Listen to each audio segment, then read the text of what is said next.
नमस्कार दोस्तों, मैं हूं गोपाल और आप देख रहे हैं आपका अपना यूट्यूब चैनल साइंस एकेडमी। इसके पिछले वीडियो में मैंने एनसीईआरटी 10वीं क्लास के मैथमेटिक्स का हाइट एंड डिस्टेंस का क्वेश्चन बताया था, जिसमें 10 नंबर तक मैं बताया था। आज 11 नंबर से शुरू किया हूं, तो देखते हैं आज 11 नंबर का सवाल क्या है। ठीक है, तो एक नहर के एक तट पर एक टीवी टावर खड़ा है। टावर के ठीक सामने दूसरे तट पर एक बिंदु से टावर के शिखर का उन्नयन कोण 60 डिग्री है। इस बिंदु से 20 मीटर दूर इसी रेखा में पीछे जाने पर शिखर का उन्नयन कोण 30 डिग्री हो जाता है। टावर की ऊंचाई और नहर की चौड़ाई ज्ञात करें। ठीक है, तो देखिए, आपको पता है कि हम सभी भी सवाल को किसी भी फॉर्मूला का यूज नहीं करते हैं, टेक्निक से बनाते हैं। इस टेक्निक को जानने के लिए आप पीछे का वीडियो नहीं देखे हैं, शुरू वाला वीडियो जाके देख लीजिए, आप समझ जाइएगा। ठीक है, और मैं अभी बताते बताते सब बात समझाते जाऊंगा। ठीक है, तो देखिए क्या बोला, एक नहर है। तो देखिए, मान लेते हैं कि ये इतना चौड़ा एक नहर है। ठीक है, दिखाई दे रहा है आपको, इतना चौड़ा एक नहर है। इसके एक तरफ जो है एक टावर ऐसे खड़ा है, टावर खड़ा हो गया। ठीक है, ये खड़ा वाला टावर है। तो ये जो है, आपको मैं नामकरण कर देता हूँ। देखिए, मान लेते हैं कि ए और बी आपका टावर है, और ए से ये पी आपका क्या है, एक नदी है। ठीक है, समझ गए, नहर है, क्वेश्चन में नहर है तो नहर है। ठीक है, अब बोलता है कि यहाँ से, यानी कि ये नहर था, एक तरफ वो हो गया, टावर हो गया, और दूसरे तरफ पे एक बिंदु से जब उस टावर के शिखर को देखते हैं तो 60 डिग्री का कोण बनाता है। तो यहाँ पर 60 डिग्री का कोण बना दिया। ठीक है, अब बोलता है इसी बिंदु से 20 मीटर पीछे जाते हैं। तो इस बिंदु से 20 मीटर पीछे चल जाते हैं, यहां तक आए, तो इसका नाम क्यों रख देते हैं। ठीक है, आप समझते रहिए। ठीक है, जब आप समझ जाइएगा, सवाल बनाने में बहुत बड़ी बात नहीं है। ठीक है, तुरंत बन जाएगा। ठीक है, तो क्या हुआ कि यहाँ से इसका जो है उन्नयन कोण फिर से कितना बन जाता है, या 30 डिग्री का बन जाता है। ठीक है, तो बोलता है कि टावर का क्या निकाले, आप ऊंचाई निकालिए। ठीक है, अब ध्यान से सीखिए। जैसे ही हमको ये फोटो क्रिएट कर लिए, आपको सिखा रहे इसलिए इतना टाइम लगा, क्योंकि आपका जो थंबनेल में देखें 20 सेकंड में, हाँ 20 सेकंड में सवाल बनता है, लेकिन आपको सिखाने के लिए इतना हमको क्रिएट करना पड़ा। जैसे ही हम क्वेश्चन पढ़े, आंसर हमको आ गया। ठीक है, तो ध्यान दीजिए। तो आप पिछले वीडियो में सीखे थे, क्या सीखे थे, ध्यान से देखिएगा कि जैसे ही 60 डिग्री का जो ट्रायंगल होता है, ठीक है, उसमें रेशियो था, यहाँ पर था आपका √3, यहाँ पर 1, और यहाँ पर क्या था, 2 था। नहीं, ये जो लाइन है, ठीक है, यानी बीपी, यह रेशियो था। ठीक है, तो अब आपको निकालना है इस टावर की हाइट, इसका हाइट माने इसकी लंबाई। ठीक है, ध्यान दीजिए, इस सवाल में क्या दिया गया है, यहाँ से यहाँ तक इसका जो लेंथ दिया गया है 20 मीटर दिया गया है। देखिए, अब इसको कितने आसानी से हम बना पाते हैं। ध्यान दीजिए आप एक बात का। ठीक है, हम कोई फॉर्मूला नहीं लगाएंगे। ध्यान दीजिए, आप जानते हैं एक बात, अगर इसको मैं ऐसे ढांक लूं, ठीक है, तो ये जो बाहर वाला कोण है वह 60 डिग्री का, ये आपको दिख रहा है। तो आप जानते हैं किसी भी ट्रायंगल में ये जो बाहर का जो कोण होता है, अंदर के दो कोण के योगफल के बराबर होता है। यानी कि अगर कहे कि यहाँ पर ये कोण कितना होगा, तो यह भी आपको 30 डिग्री होगा। ठीक है, तो आप यह भी जानते हैं कि बराबर कोण के सामने की भुजा भी बराबर होती है। ठीक है, तो अब आप देख रहे हैं इस 30 के सामने कितना है, 20, तो इस 30 के सामने जो भुजा होगा वह 20 होगा। यानी कि यह जो बी और पी का जो वैल्यू है वह भी आपको 20 हो गया। कैसे, आप टेक्निक से समझिए। ठीक है, तो क्या हुआ, बीपी का वैल्यू 20 है, तो जब रेशियो की बात करते हैं तो यह 2 का वैल्यू 20 है। आप समझ गए, इस 2 का वैल्यू कितना है, 20 है, तो 1 का वैल्यू कितना हो जाएगा, 10 हो जाएगा, और ये √3 का वैल्यू कितना हो जाएगा, 10 √3 होगा। नहीं, तो अगर ये 2 का वैल्यू 20 है तो 1 का वैल्यू 10, तो देखिए यहाँ 10 हो जाएगा, यहाँ कितना हो जाएगा, 10 √3। और देखिए ये क्या है, टावर का हाइट है, और ये नदी का चौड़ाई है। इसलिए इस सवाल का आंसर हो गया कि ऊंचाई बराबर h, वह हुआ 10 √3, और ये नहर की चौड़ाई वह हुआ 10, अब यूनिट में मीटर था तो ये 10 मीटर नहर की चौड़ाई हो गया, ठीक है, यानी कि चौड़ाई मैं लिख देता हूँ और ऊंचाई जो है 10√3। तो अगर आंसर में √3 का वैल्यू दिया हो तो √3 का वैल्यू आप जानते हैं 1.732 होता है, 1.732 जो कि होता है √3 के बराबर। इसको देके यहाँ पे गुणा कर देंगे आंसर में। तो इस सवाल का हो गया, तो देख लिए। तो ऐसे सवाल ऐसे ही बनाते हैं, हम किसी फार्मूला का यूज नहीं करेंगे। चलते हैं आगे बढ़ते हैं। ओके, तो अब देखते हैं अगला क्वेश्चन। अगला क्वेश्चन नंबर 12 क्या है उसको देखते हैं। क्वेश्चन नंबर 12 है 7 मीटर ऊंचे भवन के शिखर से एक टावर के शिखर का उन्नयन कोण 60 डिग्री है। उन्नयन कोण कितना है? 60 डिग्री है। और इसके पाद का अवनमन कोण 45 डिग्री है। टावर की ऊंचाई ज्ञात कीजिए। ठीक है, तो देखिए इसमें क्या बोला, एक भवन है और एक टावर है। तो इसको मान लेते ये आपका हो गया भवन, इसको मैं लिख देता हूं भवन, और एक टावर है, यहां से एक टावर है, ठीक है, और ये आपका हो गया धरती। ठीक है, कितना दूर, इसका 7 मीटर है। ठीक है, ध्यान से देखेंगे। अब क्वेश्चन में देखिए, इधर आपका ये टावर है, ठीक है, तो क्वेश्चन में बोल रहा है कि 7 मीटर ऊंचे भवन, तो 7 मीटर ऊंचे भवन के शिखर, ये भवन है तो इसका शिखर ये हुआ, फिर टावर के शिखर, यानी कि भवन का शिखर और टावर के शिखर मिला दिए। इस स्थिति में उसने क्या बोला है, इस स्थिति में 60 डिग्री का कोण बनाता है। ठीक है, अब फिर शिखर से ही टावर का पाद, तो ये शिखर है, टावर का ये पाद है, यहाँ पे कितना डिग्री का कोण बनाता है, तो 30 डिग्री का कोण बनाता है। क्वेश्चन यही था ना, नहीं सॉरी 45 डिग्री है, यहाँ पे कितना है 45 डिग्री, ये देख लीजिए। ठीक है, 45 डिग्री का कोण बनाता है। ठीक है, तो अब आपको टावर की ऊंचाई ज्ञात करना है। तो जैसे देखिए हमने पिक्चर क्रिएट कर दिया है, ठीक है, तो नाम रख देते हैं, इसका नाम A B C D और E। ठीक है, तो अब आप देखेंगे कि ED आपका भवन है, AC आपका टावर है। ठीक है, तो ध्यान से देखिए, आपको पढ़ाया गया है कि जब भी, ठीक है, हाइट एंड डिस्टेंस के सवाल बनाते हैं उसमें 3 ही टाइप का ट्रायंगल आता है, जिसमें 30, 45 और 60 का एंगल बनता है। ठीक है, वह अवनमन कोण हो कि उन्नयन कोण हो, उससे हमें कोई फर्क नहीं पड़ता है। ठीक है, तो आप जानते हैं कि 45 डिग्री का जो कोण बना रहा उसमें क्या होता है, जितना ये हाइट होता है उतना ये बेस ऑफ फोटो आपको भले अलग अलग दिखते, लेकिन वास्तव में ऐसा होता है, हमने पढ़ा है ऐसा रेशियो होता है। तो आप जान रहे कि यह 7 है इसका हाइट, तो इसका बेस भी 7 होगा क्योंकि 45 डिग्री है। इसका मतलब हो गया कि इसका जो वैल्यू है यह कितना है, 7 का है, 7 मीटर का है। ठीक है, तो अब आप इस फोटो से देख रहे हैं जितना ये है उतना ही है, तो यहाँ भी इसका हो जाएगा 7 मीटर। ठीक है, अब इस फोटो से आप देख रहे हैं कि यह भी इसका 7 मीटर हो जाएगा।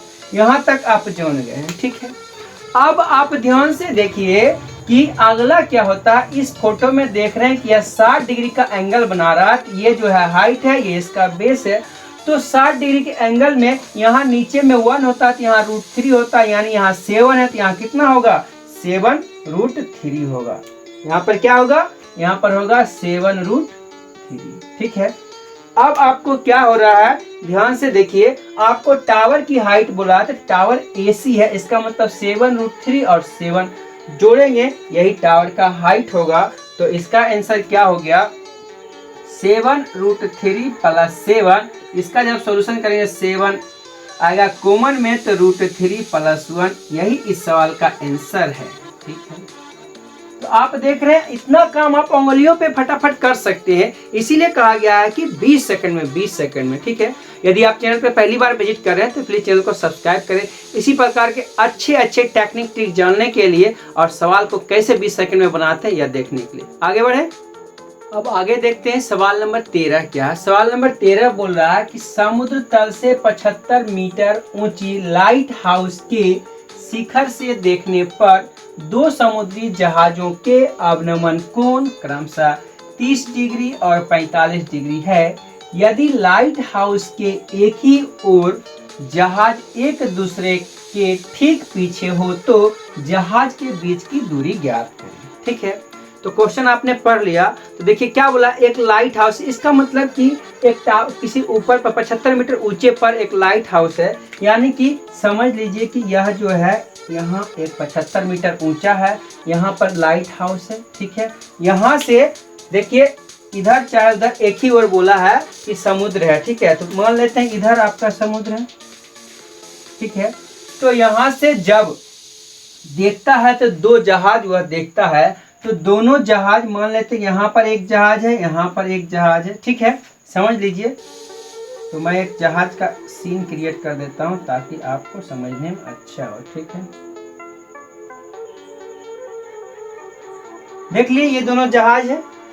तो इस जहाज को जब वह देखता है टावर से, लाइट हाउस से, तो उसमें से एक को 30 डिग्री अवनमन कोण दिखता है और एक का 45 डिग्री दिखता है। आप सोच लीजिए कि 30 और 45 कहाँ होगा, थोड़ा सा ध्यान से इस बात को समझिए। तो कहीं से जो नजदीक पर होगा वो बड़ा कोण होगा, जो दूर पर होगा वह क्या होगा, कम कोण होगा। ध्यान से देखिए, फोटो क्रिएट होगा तो आपको ऐसे भी दिख जाएगा। ठीक है, और यहाँ पर देखिए आपको दिख रहा होगा कि यहाँ बड़ा कोण है कि यहाँ बड़ा कोण है। आपको लग रहा है कि यहाँ बड़ा कोण है, इसका मतलब यहाँ पर 45 डिग्री और यहाँ पर कितना है, 30 डिग्री है। ठीक है, तो अब ध्यान देंगे कि आगे इसमें क्या बोला है। उसने बोला है कि इस टावर का हाइट कितना है, 75 मीटर। ध्यान से मैं इधर लिख देता हूँ, आप ध्यान से देखते हैं। ठीक है, अब जैसे ही फोटो क्रिएट हुआ आपका सवाल बन गया। कैसे बन गया, आप जानते हैं, आपने पढ़ा है कि 45 डिग्री का जैसे ही ट्रायंगल बनेगा उसका हाइट और बेस दोनों सेम होगा, यानी कि ये 75 है तो यहाँ भी 75 होगा, यानी मीटर है तो मीटर होगा। 75 मीटर हो गया।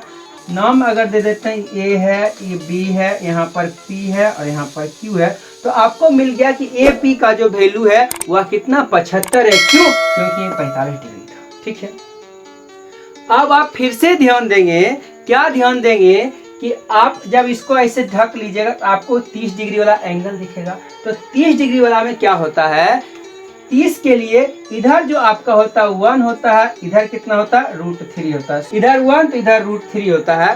तो 1 का वैल्यू कितना, 75 है, तो √3 का वैल्यू कितना हो जाएगा, 75 √3। आपको दिख रहा है, दिखने में कोई दिक्कत नहीं है। ठीक है, तो इसलिए आपका जो ए क्यू होगा वह होगा 75 √3 होगा। ठीक है, अब आपको क्या बोला गया कि जहाज के बीच का दूरी बताइए। तो जहाज के बीच की दूरी पी क्यू है। आप जानते हैं ए क्यू आपका 75 √3 और ए पी है 75। इसका मतलब हुआ 75 √3 में हम 75 को घटा देंगे तो आपको मिल जाएगा इसका पी क्यू का वैल्यू। तो हम ऐसे लिख सकते हैं कि पी क्यू बराबर होगा ए क्यू माइनस ए पी। ठीक है, तो ए क्यू का वैल्यू कितना है आपका, 75 √3 माइनस 75। इसका मतलब 75 जब कॉमन लेंगे तो √3 माइनस 1, और यही इस सवाल का आंसर है, 75 इंटू √3 माइनस 1। ठीक है, समझ गए हैं, आगे बढ़ते हैं। ओके, अब देखते हैं सवाल नंबर 14 क्या। सवाल नंबर 14 है, 1.2 मीटर लंबी एक लड़की भूमि से 88.2 मीटर की ऊंचाई पर क्षैतिज रेखा में हवा में उड़ रहे गुब्बारे को देखती है। किसी भी क्षण लड़की के आंख से गुब्बारे का उन्नयन कोण 60 डिग्री है। कुछ समय बाद उन्नयन कोण घटकर 30 डिग्री हो जाता है। इस अंतराल में गुब्बारे द्वारा तय की गई दूरी क्या होगा। तो ध्यान से देखते हैं। ठीक है, तो मान लेते हैं ये आपका जमीन हुआ। ठीक है, तो यहाँ से कुछ दूरी पर, यानी कि जमीन से जो है कितना, 88 मीटर, 88.2 मीटर से उड़ रहा। तो देख लीजिए, मान लेते हैं यहाँ से यहाँ तक, यहाँ पर एक गुब्बारा उड़ रहा। ठीक है, आप इस बात को समझ चुके हैं। ठीक है, ये सब फोटो बनाया कि बात हो जाता है। ठीक है, तो देखिए अब जो है इसका जो हाइट है वह कितना है, 88.2 मीटर। यह धरती से, ध्यान दीजिए, और लड़की भी खड़ी होगी धरती से। ठीक है, तो लड़की भी खड़ी होगी धरती पर। तो ध्यान से देखिए, मान लेते हैं कि यहाँ पर लड़की खड़ी होगी, इसका ये आंख होगा। ठीक है, समझ गए, यहाँ पर इसका आंख होगा, ये हाथ होगा, ये पैर होगा। तो यहाँ से जब वो गुब्बारा को देखती है तो उसका उन्नयन कोण कितना है, 60 डिग्री का है। ध्यान दीजिए कितना है, यह 60 डिग्री का है। और इसको मैं ऐसे बना देता हूँ, तो आंख पर न है, पैर पर नहीं है, तो यह कितना है, 60 डिग्री का। अब क्या होता है कि कुछ देर के बाद यह घटकर 30 डिग्री हो जाता है। इसका मतलब हुआ कि गुब्बारा कुछ आगे चला गया है, नहीं, ठीक है। तो गुब्बारा अब जो होता है, अब क्या होगा, गुब्बारा थोड़ा ऐसे हो गया है और यहाँ हो, क्योंकि हाइट, उसके हाइट में कोई फेरफार नहीं पड़ा, ठीक है। ये आपका गुब्बारा हो गया। अब इस स्थिति में इसके जो आंख का उन्नयन कोण है वह कितना हो गया, वह हो गया 30 डिग्री, ठीक है। तो अब आपको बोल रहा है, ध्यान से देखेंगे, अब आपको बोल रहा है कि गुब्बारे द्वारा तय की गई दूरी बताइए। तो आप जान रहे कि यहाँ से यहाँ तक ये जो दूरी होगा, ठीक है, यही गुब्बारा तय करेगा। और ये दूरी आप देख रहे होंगे इसके बराबर होगा, जो नीचे में है, ठीक है, इस लाइन के बराबर होगा, ठीक है। अब डेटा हम सेट करते हैं। तो लड़की है 1.2 का, लड़की कितना, 1.2 मीटर का, और जमीन से 88.2 मीटर का है। तो यह जो लेंथ आपका बच रहा है यहाँ से लेके यहाँ तक, यह लेंथ जो बच रहा, तो उसमें से 1.2 घटाएंगे तो वह कितना होगा, 87 का होगा। यह क्या होगा, 87 का होगा, ठीक है। तो अब आप देख रहे होंगे कि आपको जो चित्र दिख रहा है, ट्रायंगल दिख रहा है, यहाँ पे मैं नाम देता हूँ, P है, इसका Q है, इसका O रख देते हैं। तो ट्रायंगल OPQ में आपको क्या दिख रहा है, 60 डिग्री है। OPQ में क्या है, 60 डिग्री है। तो 60 डिग्री के लिए आप जानते हैं यहाँ पर होता है √3, यानी कि लंब जो उसका होता है, माने क्या होता है, हाइट जो होता है वह होता है √3 के बराबर, इधर होता है 1 के बराबर।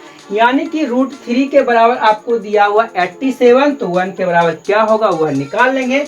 इसका मतलब होगा कि √3 के बराबर जब हुआ 87, तो 1 बराबर होगा 87/√3। इसको जब कटाएगा तो 29√3 आ जाएगा। क्या आ जाएगा, 29√3। 29 या 87 होता है, ठीक है, इसलिए इसका वैल्यू हो गया 29√3, यानी कि O और P का वैल्यू कितना हो गया, 29√3 है।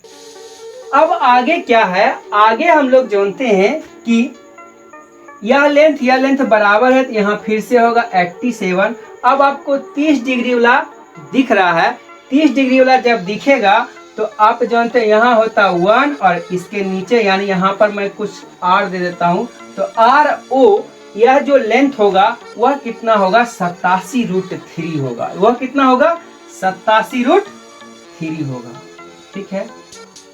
यह बात आप समझ गए, 87√3 होगा। तब आपको क्या निकालना है, आपको निकालना है इसका PR का वैल्यू, क्योंकि PR के वैल्यू के बराबर ही यह वैल्यू है। तो PR का वैल्यू आपका क्या हो जाएगा, इस टोटल में से 87√3 में से 29√3 घटाएंगे और वही इस सवाल का आंसर होगा। इसका मतलब हुआ कि 87√3 माइनस 29√3, 87 29 या 87 होता है, तो 29 दूनी कितना होगा, 58, यानी कि 58√3 इस सवाल का आंसर है, और यही इस सवाल का आंसर है, ठीक है। तो समझ गए हैं, चलते हैं। तो आपने देखा है कि कैसे हम बिना फॉर्मूला के, बिना किसी साइन कॉस टेन का यूज किए हुए हम सवाल को बना सकते हैं, ठीक है। तो आगे चलते हैं, अगला क्वेश्चन नंबर 15 क्या है उसको देखते हैं। एक सीधा राजमार्ग मीनार के पार तक जाता है। मीनार के शिखर पर खड़ा एक आदमी एक कार को 30 डिग्री के अवनमन कोण पर देखता है, जो मीनार के पाद की ओर एक समान चाल से जाता है। 6 सेकंड बाद अवनमन कोण 60 डिग्री हो गया। इस बिंदु से मीनार के पाद तक पहुंचने में लगा समय होगा, ठीक है। तो अब आप देखेंगे ध्यान से कि एक मीनार है, ठीक है, देखिए ये मीनार हो गया और एक ये राजमार्ग हो गया। इस पर क्या है, एक कार को वह देखता है। तो मान लेते हैं कि कार को यहाँ से देखता है, ठीक है। तो ए पर एक कार है, तो देखता है, तो इस स्थिति में उसका जो अवनमन कोण है वह कितना है, 30 डिग्री का, ठीक है। बात समझ गए हैं, कहीं कोई दिक्कत परेशानी आपको नहीं है, ठीक है। अब क्या होता है कि 6 सेकंड के बाद मान लेते हैं यहाँ आ गया है, ठीक है। यहाँ से जब देखता है तो वह क्या होता है, 60 डिग्री हो जाता है, ठीक है। तो बोलता है कि अब इस बिंदु से, यानी कि यहाँ पर बी लिख लेते हैं कि बी बिंदु से यहाँ पे बात तक जाने में उसको कितना समय लगेगा। ठीक है। अब देखेंगे इस टावर में कहीं कोई ऊंचाई वगैरह नहीं दिया हुआ। ठीक है। तो हम देखते हैं, क्या देखते हैं, ध्यान से देखेंगे कि आप क्या जानते हैं कि 60 डिग्री वाला में यहाँ यह लेंथ 1 होता है, तो यह लेंथ √3 होता है, यह लेंथ कितना होता है 2 होता है। ठीक है। इतना तक जान गए। आप पीछे एक सवाल बनाए थे, ध्यान देखिएगा कि यह जो 30 है यह 60 है, इसका मतलब यह भी 30 हुआ। ठीक है। तो आप क्या जानते हैं, ऐसा फिगर होता है तो यह लेंथ और यह लेंथ क्या होता है, बराबर होता है। तो जब इसका रेशियो में हम 2 लिखें तो यह भी आप 2 लिख सकते हैं, कहीं कोई दिक्कत नहीं है। ठीक है, बात समझ गए हैं। तो आपको क्वेश्चन में दिया गया है 2 यूनिट की दूरी तय करने में कितना सेकेंड लग रहा है, तो उसको लग रहा है 6 सेकेंड। ठीक है। तो 2 यूनिट की दूरी तय करने में 6 सेकेंड लग रहा है, उसको अब कितनी दूरी तय करना है, यहाँ से यहाँ तक दूरी तय करना है। यहाँ कितना यूनिट है, 1 यूनिट है। तो 2 बराबर उसने 6 दिया है, तो 1 बराबर कितना होगा, तो 3 होगा। इसका मतलब इस सवाल का आंसर हो गया कि 3 सेकेंड लगेंगे। 3 सेकेंड, और 3 सेकेंड इस सवाल का आंसर है। ठीक है, समझ गए हैं। आगे चलते हैं। देखिए अगला क्वेश्चन आपका क्या है। अगला क्वेश्चन नंबर 16 है। मीनार के आधार से एक सरल रेखा में 4 मीटर और 9 मीटर की दूरी पर स्थित 2 बिंदुओं से मीनार के शिखर का उन्नयन कोण पूरक कोण है। सिद्ध करें कि मीनार की ऊंचाई 6 मीटर है। ठीक है। तो ध्यान दीजिए, मैं सिद्ध करके दिखाऊंगा। इसका मतलब क्वेश्चन बोल रहा है कि हाइट निकाल के दिखाइए, ऊंचाई निकाल के दिखाइए 6। ठीक है। तो देखिए एक ये मीनार हो गया। ठीक है। और यहाँ से 2 बिंदु है। ठीक है। एक का दूरी 4 मीटर है, दूसरे का दूरी कितना है, 9 मीटर है। तो यहाँ पर एक का दूरी है, इसका नाम ए रखते हैं, इसका नाम बी रखते हैं। इस टावर से यह है ए मीटर, सॉरी कितना है, यह है 4 मीटर, ध्यान से देखिए। और यहाँ से जो यहाँ तक दूरी होगा यह इसका है 9 मीटर। ठीक है, इस बात को आप समझ गए हैं। अब बोला है कि यहाँ से जो बिंदु ए है, बिंदु बी है और बिंदु ए है। ठीक है, यहाँ से जो इसका शिखर का उन्नयन कोण है यह पूरक है। ठीक है। तो मैं पहले उन्नयन कोण बना देता हूँ। देखिए ये हो गया और फिर ये हो गया, ये हो गया, एक यहाँ और एक यहाँ। तो देखिए पूरक का मतलब होता है कि ऐसा कोण होगा, 2 कोण जिसका योगफल 90 डिग्री हो। ठीक है। तो हम जानते हैं कि हमने पढ़ा है कि 30 और 60 और 45 3 ही होता है। ठीक है। तो हम इसको पूरक पुराने के लिए 30 और 60 रखते हैं। 45-50 क्यों नहीं रख सकते हैं, क्योंकि आप फोटो भी देख सकते हैं ये दोनों सेम नहीं बन रहा। ठीक है। तो इसलिए 45-50 नहीं रखते हैं, एक बार 30 रखते हैं, एक बार 60। तो यहाँ पर मैं रख लेता हूँ 60 डिग्री और यहाँ पे रख लेता हूँ 30 डिग्री। ठीक है, इस बात को आप समझ गए। तो आप क्या जानते हैं कि ऊंचाई ज्ञात करना, तो इसको मैं रखता हूँ h। तो यहाँ कितना होगा वह बात आप ध्यान से देखिए। आप क्या जानते हैं, आप जानते हैं कि क्या जानते हैं कि इसका जो वैल्यू होता है, यानी 60 में यहाँ पर होता है √3, यहाँ पर होता है 1, यानी कि √3 का वैल्यू आपने h रखा है तो 1 का वैल्यू h/√3 होगा। तो यानी कि यहाँ पर O रख देता हूँ। तो OA का जो वैल्यू है इस h के फॉर्म में, यह हो जाएगा आपका h/√3। ठीक है, यह बात समझ गए हैं। और इसको आप h बोल दिए हैं, तब 30 डिग्री वाला जानते हैं। तो यहाँ होता है 1 और नीचे होता है √3, यानी कि यहाँ से यहाँ तक का जो वैल्यू हो जाएगा वह हो जाएगा h/√3 हो जाएगा। ठीक है। अब आपको h का वैल्यू निकालना था, तो हम क्या करेंगे, इसको और इसको कर देते हैं गुना। यानी कि आप देख रहे हैं h/√3 का जो वैल्यू है वह 4 के बराबर है और h√3 का जो वैल्यू है वह 9 के बराबर है। अब मैं इस सवाल को बनाने के लिए ऐसे लिख सकता हूँ, h/√3 गुना h√3, इसका जो बराबर है वह एक है 4 का वैल्यू, एक है 9 का वैल्यू। तो यहाँ मैं 4 गुना 9 लिख सकता हूँ, कहीं कोई दिक्कत नहीं, देखने में कोई परेशानी नहीं। ठीक है। तो अब देखिए इसका जो सॉल्यूशन मैं करूंगा, इससे क्या होगा, h ये √3 से √3 कट जाएगा, बच जाएगा h² बराबर हो जाएगा 36। ठीक है। और रूट जब स्क्वायर जब उधर जाएगा यानी कि h का वैल्यू हो जाएगा √36, इसी को हम लोग 6 कहते हैं, 6 कहते हैं। और ये सिद्ध हो गया कि ऊंचाई 6 है, जो कि प्रूव हो गया। ठीक है, आप समझ गए हैं, कहीं कोई दिक्कत परेशानी नहीं है। तो आप देख रहे हैं कि हम किसी भी सवाल को बिना किसी फॉर्मूला के बनाते हैं, बिना साइन कॉस टेन लगा के बनाते हैं। ठीक है, तो आज के लिए बस इतना है। फिर से मिलते हैं अगले वीडियो में, अच्छे सवाल लेके आएंगे। इसी प्रकार के अच्छे टेक्निक सीखने के लिए आप चैनल को सब्सक्राइब जरूर से जरूर करें और बेल नोटिफिकेशन को भी दबाएं। अपने दोस्तों में वीडियो को शेयर भी करें। तो आज के लिए बस इतना ही, बाय बाय।